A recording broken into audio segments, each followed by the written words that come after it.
അസ്സലാമു അലൈക്കും വറഹ്മത്തുള്ളാഹി. എൻ്റെ പേര് മാറൂഫ്, എടത്തനാട്ടുകരയിൽ നിന്നാണ് വരുന്നത്.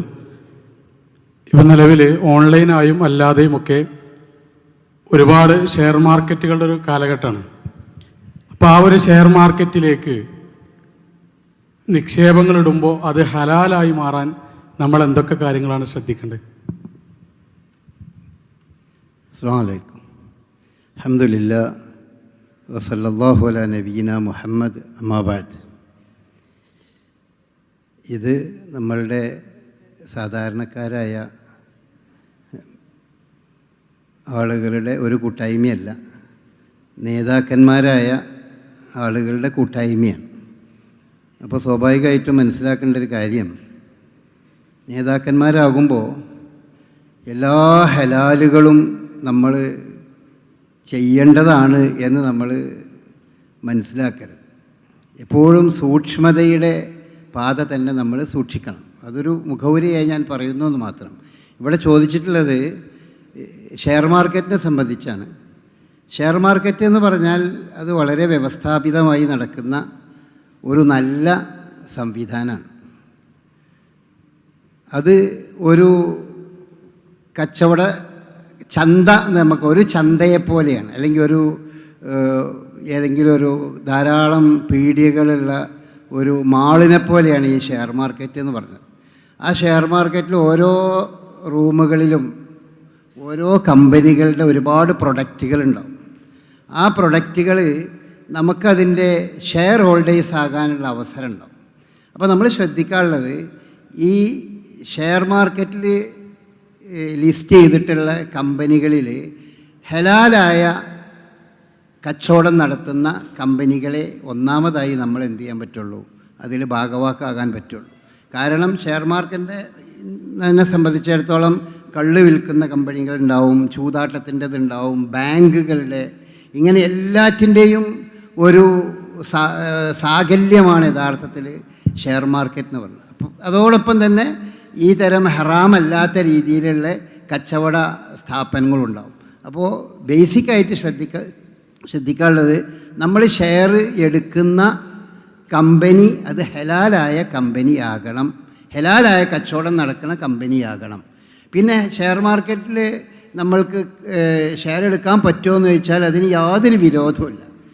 ഒരുപക്ഷെ മറ്റ് പല കച്ചവട രീതികളെക്കാൾ കൂടുതൽ വളരെ വ്യവസ്ഥാപിതവും അതുപോലെ തന്നെ സിസ്റ്റമാറ്റിക്കായിട്ട് ഓരോന്നും നടക്കുന്ന ഒരു സംവിധാനമാണ് ഷെയർ മാർക്കറ്റ് എന്നുള്ളത്. അപ്പോൾ അതിൽ ഹറാമല്ലാത്ത സംഗതികൾ ശ്രദ്ധിക്കുക എന്നുള്ളതാണ് വളരെ ചുരുക്കി പറഞ്ഞാൽ അതിൽ നമുക്ക് ശ്രദ്ധിക്കാനുള്ളത്. വല്ലാഹു അലം.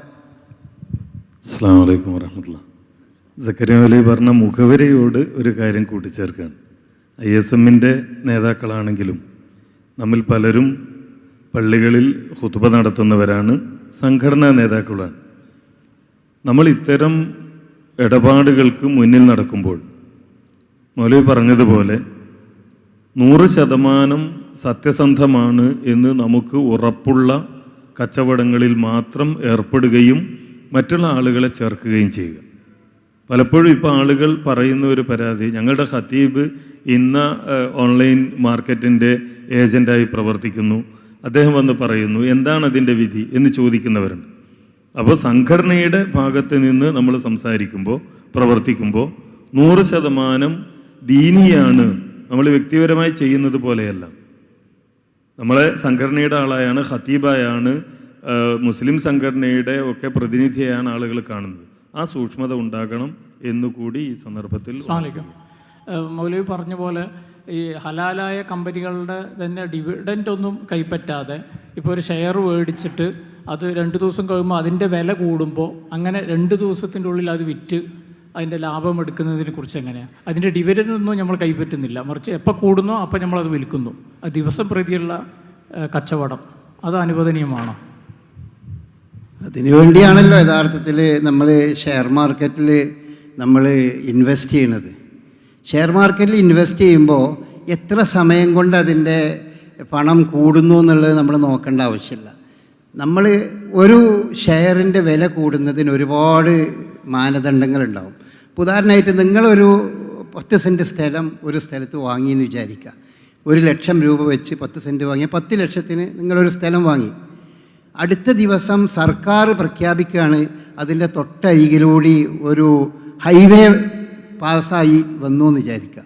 അപ്പോൾ സ്വാഭാവികമായും ഈ 10 സെൻറ്റ് 10 ലക്ഷം രൂപ ഉടൻ തന്നെ ചിലപ്പോൾ 1 കോടിയായി മാറും, അല്ലെങ്കിൽ 50 ലക്ഷമായി മാറും. അത് ഈ ഹലാൽ ഹറാമിനെ ബാധിക്കണ വിഷയമല്ല. അപ്പോൾ ഈ ഷെയർ മാർക്കറ്റിൽ ഇതൊക്കെ ഡിജിറ്റൽ ആയി ഓരോന്നും സംവിധാനിക്കണതാണ്. അപ്പോൾ നമ്മളൊരു ഷെയർ എടുത്താൽ ഇന്ന് രാവിലെ അതിൻ്റെ വില എത്രയാണെന്ന് നമുക്കറിയും, ഉച്ച ആകുമ്പോൾ എത്ര അറിയും, വൈകുന്നേരം ആകുമ്പോൾ എത്രയാണെന്ന് അറിയും. അപ്പോൾ അതിലിങ്ങനെ അതിൻ്റെ വില കൂടി വരുന്നു, കുറഞ്ഞു വരുന്നു. ഈ വില കൂടുന്നതും കുറയുന്നതും ആ സാധനത്തിനെ, ആ കമ്പനിയുടെ ഷെയറിനെ ആളുകൾ പർച്ചേസ് ചെയ്യാൻ വേണ്ടി, വാങ്ങാൻ വേണ്ടി അവർ വരുന്നതുകൊണ്ടാണ്. ഈ വാങ്ങാൻ വരുന്ന ആളുകളുടെ ഓരോന്നും വളരെ കൃത്യമായി നമ്മൾക്ക് എത്രയും വേഗത്തിൽ അതിനെ അവിടെ രേഖപ്പെടുത്താനുള്ള സംവിധാനങ്ങൾ, ഡിജിറ്റൽ സംവിധാനം ഉള്ളതുകൊണ്ടാണ്. അപ്പോൾ ഇന്ന് വാങ്ങിയ സാധനം ഇന്ന് വൈകുന്നേരമോ അല്ലെങ്കിൽ നാളെ രാവിലെയോ തന്നെ വില കൂടുമ്പോൾ നമ്മൾ വിൽക്കുക എന്ന് പറഞ്ഞത് അതിൻ്റെ ഹറാം ഹലാലുമായി ബന്ധപ്പെട്ട് നിൽക്കുന്ന ഒരു വിഷയമേ അല്ല. അതുകൊണ്ട് ഡിവിഡൻഡ് ഡിവിഡൻഡ് വാങ്ങാതിരിക്കെ അതൊന്നും അതിൻ്റെ മാനദണ്ഡത്തിൽപ്പെട്ടതല്ല. അത് ഹലാലായൊരു ഷെയർ വാങ്ങി അത് വില കൂടി വന്നാൽ ഉടൻ നമുക്കത് വിൽക്കാം, വില കുറഞ്ഞു വന്നാൽ നമുക്ക് കുറച്ചും കൂടി അത് അവിടെ പിടിച്ചു നിർത്താം. ചിലപ്പം വില കുറഞ്ഞിട്ട് അതങ്ങോട്ട് ഇല്ലാതെയായി പോകും. അപ്പോഴേ അത് കച്ചവടമാവുള്ളൂ. ലാഭത്തിലും നഷ്ടത്തിലും ഭാഗവാക്കാകുന്ന ഒരു സംവിധാനമാണ് യഥാർത്ഥത്തിൽ ഈ പറഞ്ഞ കാര്യങ്ങളൊക്കെ. അപ്പോൾ അതിൽ ഈ പറഞ്ഞ ടൈമിന് പ്രത്യേകിച്ചൊരു നിയമത്തെ ഹറാം ഹലാലിനെ ബാധിക്കുന്ന വിഷയം അതിലില്ല. വല്ലാഹു അഅലം.